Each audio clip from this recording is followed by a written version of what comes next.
You're watching Byline Wilmington on CBS 10 WILM. Here's your host, Don Ansell. We're back. Wilmington City Councilman Kevin O'Grady, who chaired a nightlife task force, is now on City Council, is one of our guests, along with Wilmington WPD Chief, Ralph Evangelous, Chief. And Councilman, thank you both for being here. We're talking about some of the issues that have been ongoing in the nightlife downtown scene.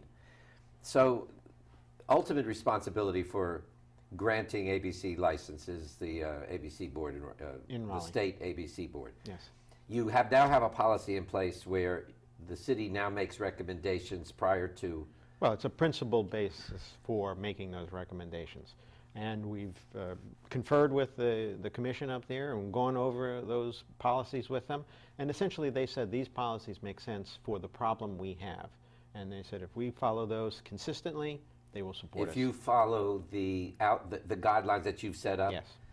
But there's no guarantee that the There's no ABC guarantee. board will No, go along with if that. there were a change in administration, that might change That their could mind. change in a And minute. then all of a And- sudden we're back where we And were whoever before. is petitioning for the license also has the option of legal, a legal option. They Of can go to course. court and say, Of course. I mean, And- you have to remember, city makes a recommendation. If ABC follows it and let's say denies a license, they can then go to an Office of Administrative Hearings and have an administrative hearing on it.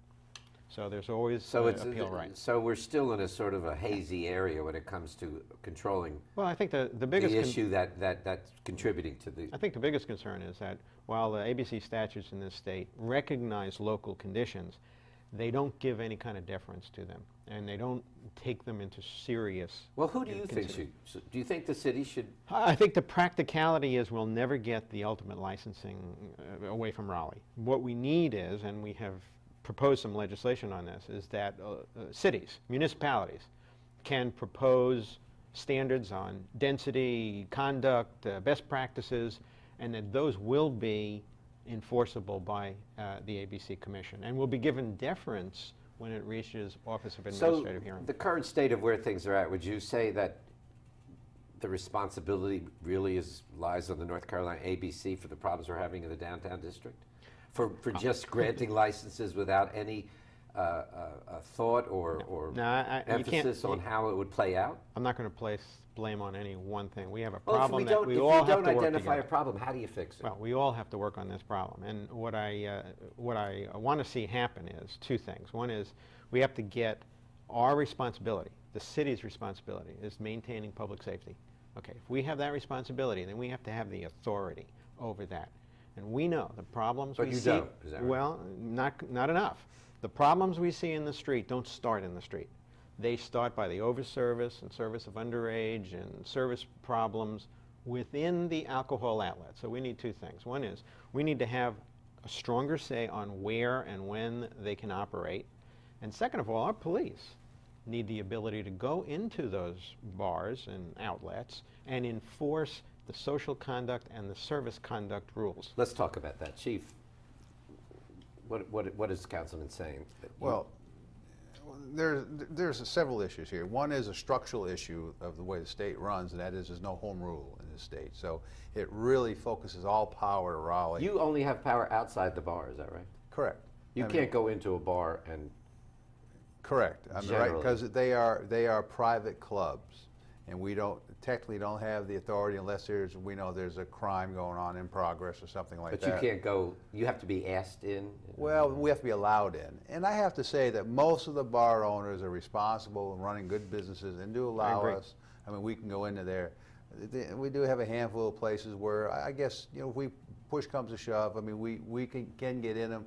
But it really goes to a whole nother issue here, and that is, one is in part of the whole disorder issue here is in this state, most people don't realize this, in this state there's no public drunkenness statute. So you could be falling down drunk in public like we'd see downtown on a regular basis, and there's no authority to arrest There them. is no Public drunkenness statute in this How state. about unruly or disruptive and unruly? Disruptive, yes. So So you have to be fighting, blocking the sidewalk, but falling down drunk is not a crime in this state. Well, but that falling down drunk isn't what causes unruly behavior. I mean, it might cause it, but that isn't unruly behavior.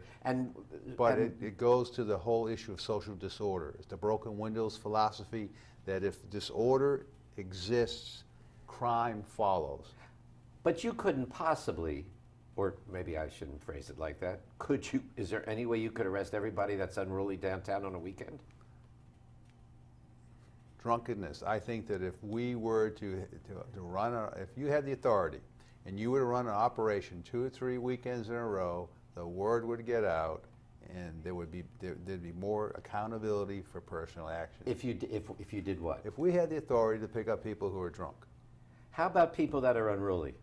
Well, we do make Or arrests disruptive. when we see arrests. The problem is that, honestly, because we put people downtown who are on overtime, so there's different people working virtually every weekend, it's difficult to get consistent enforcement practices. Do you have the numbers you need during those times of officers to really effectively patrol that area? No, we have not historically, but we're in the process of a reorganization that I'll be presenting to the City Council on Friday at our budget workshop, which we will be asking for a 10-person unit to work downtown. Part of those 10, 5 of those positions we're going to be able to absorb through reorganization and elimination of some other services that we're doing. And is this like a scheduling reorganization as well? Taking people from times when there's not high crime during the day somewhere and reassigning them? Well, we move people at night. I mean, right now, every patrol district is staffed based on workload, okay? And so what we do lose focus on a lot of times is that we're constantly drawn to downtown, but we forget about the other 90% of the city, you know, and the other 90,000 plus residents that we have to provide service to. So it's a balancing act for us all the time, but we think that part of this downtown unit, if we can get this finally up and running, that it will have a positive impact downtown, because there will be consistency of enforcement, and we'll be able to work. And there's some other things we're doing that I haven't worked out yet. We'll take a break. We'll probably talk about some of those when we come back. I want to talk about infrastructure issues, holding cells, transportation, arrest processing, and how do you deal with that in a nighttime, a concentrated time of night. We'll talk about it when we come back. Stay with us.